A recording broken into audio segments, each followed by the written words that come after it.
ప్రథమ ఫలములు దేవునివే కాదా? ఖచ్చితంగా దేవునివే.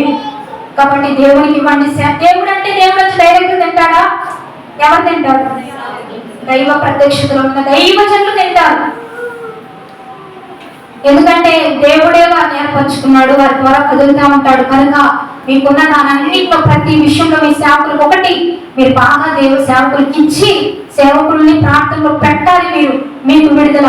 రెండోదిగా పిల్లల్ని కనాలి. పిల్లల్ని కంటమంటే శారీరకంగా అంటే అందరికి చెప్పి నన్ను దేవుడు రక్షించాడు, నువ్వు కూడా వస్తావా మా సన్నిధికి అని అడగాలి. నీ నుంచి ఎన్ని ఆత్మలు రక్షించావో ఒకసారి ప్రశ్నించుకోండి. మీ వరకు మీరు వచ్చి కూర్చొని ఎప్పుడు ఇదే సంఘం, ఎప్పుడు ఇదే విశ్వాసం, ఎప్పుడు మీరే వస్తే ఏం బాగుండేది చెప్పండి. రక్షించబడుతున్న నీవు, మారు మనసు పొందిన నీవు వచ్చే దారిలో 100 మందికి చెప్పాలి. ఏమని? ఒక్కసారి మా మందిరానికి రావా, ఒక్కసారి కలుసుకొని వెళ్ళవా, అద్భుతంగా ఆరాధన జరిగింది, స్పష్టంగా దేవుడు మాట్లాడతాడు, స్వస్థతలు ఉంటాయి, విడుదల ఉంటుంది, అభిషేకం ఉంటుంది. ఒక్కరినైనా చెప్పిన దాఖలాలు ఉన్నాయా? గబ పనంతా చేసుకుని, అది కూడా లేటుగా చేసుకొని గబ బైబిల్ తీసుకొని సంఘం పెట్టుకొని పరిగెత్తడం కాదు. మీరు వచ్చేటప్పుడు మీ ఇంట్లో వాళ్ళకి, మీ ఇరుగు పొరుగు వాళ్ళకి, మిమ్మల్ని చూస్తున్న వారికి, మీ బంధువులకి, మీ రక్త సంబంధులకి ప్రార్థన సమయాల్లో మీ బంధువులు వస్తే తోలుకు వచ్చేయండి మందిరానికి. చర్చికి వెళ్దాం రా, ఆదివారం వచ్చావా అయితే చర్చికి వెళ్దాం రా అని చెప్పి చక్కగా మందిరానికి మీరు పిల్లల్ని కనాలి. కనకపోతే మీరేమైపోతున్నారు?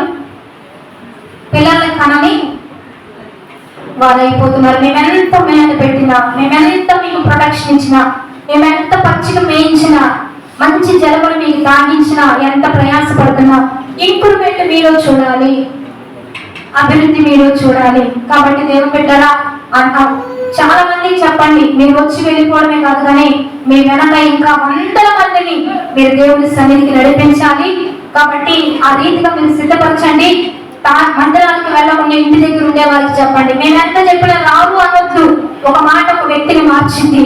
కాబట్టి ఇంటి దగ్గర ఖాళీగా ఎవరైతే కూర్చుంటున్నారో వాళ్ళకి చెప్పి మందిరానికి ఖచ్చితంగా నడిపించండి. అది మీకే ప్రాధాన్యత, దేవుడు మీకే వినిపిస్తాడు. రెండోదిగా స్నేహ సాక్ష్యం. దేవుడు ఆ బిడ్డ పట్ల కూడా కార్యం చేశాడు.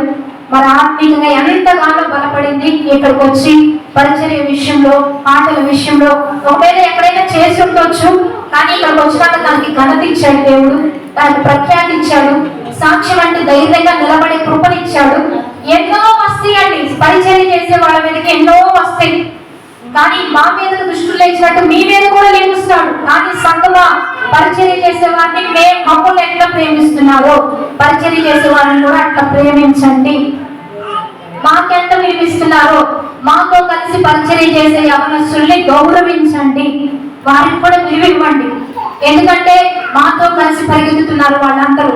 మీరన్నా కొంచెం లేటుకు వస్తే వాళ్ళు టయానికి వచ్చి పాటలు పెట్టే దగ్గర నుంచి, ఊడ్చే దగ్గర నుంచి, తుడిచే దగ్గర నుంచి, బయట పరిచర్యలు, బయట ఈ పనే నాది అనుకోరు, అన్ని చేతికి అందిన పనులన్నీ చేస్తారు. వాళ్ళు టైం టు టైం ఉంటారు, ఏది అవసరమైనా మాట్లాడుతూ ఉంటారు, ఫోన్లు చేస్తూ ప్రతి విషయాన్ని అడిగి తెలుసుకుంటూ ఉంటారు.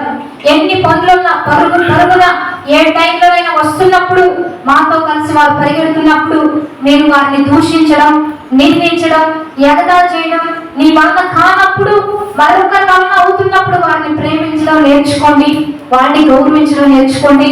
ఎందుకంటే బైబిల్ చెప్తుంది సహోదర ప్రేమ నిలవడంగా ఉండనీయుడి. ఎందుకంటే కొంతమందికి తెలియకయే దేవదూతలకి పరిచర్య చేయించున్నారు, ఆతిథ్యం ఇచ్చుచున్నారు. గట్టిగా చప్పట్లు కొట్టి దేవుని నామానికి మహిమ.